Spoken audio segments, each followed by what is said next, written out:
छौरी ओके ओके के छौरी ओके ओके देख ले लिया छौरी टोके के छौरी ओके ओके के छौरी ओके ओके लगता कि हमरा घाटा देख के हमरा बाता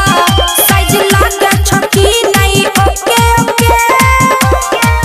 देख ले लिया छौरी टोके के छौरी ओके ओके के छौरी ओके ओके देख ले लिया छौरी ओके ओके के छौरी ओके ओके ताजा छी ताजा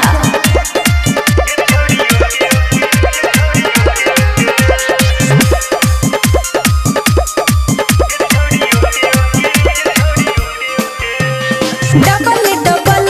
साइज बढ़ल छे आम हमर कलकतिया रे के दिक्कतों के ना छौरी ना भोर पड़ल छपथिया गे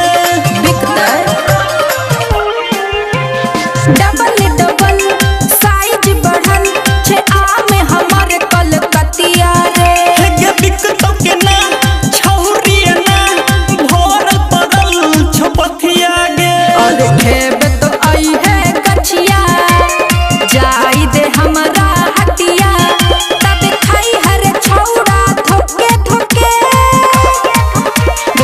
लिया छौरी टोके के छौरी ओके ओके के छौरी ओके ओके देख ले लिया छौरी टोके के छौरी ओके ओके के छौरी ओके ओके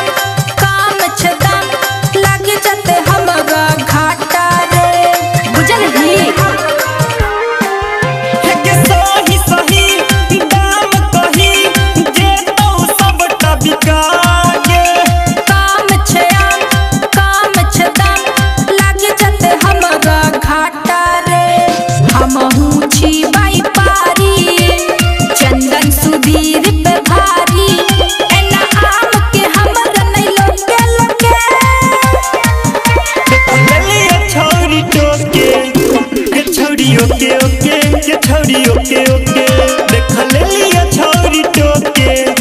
के छौरी ओके ओके के छौरी ओके ओके रिकॉर्डिंग बाय जय श्री रिकॉर्डिंग स्टूडियो दरभंगा।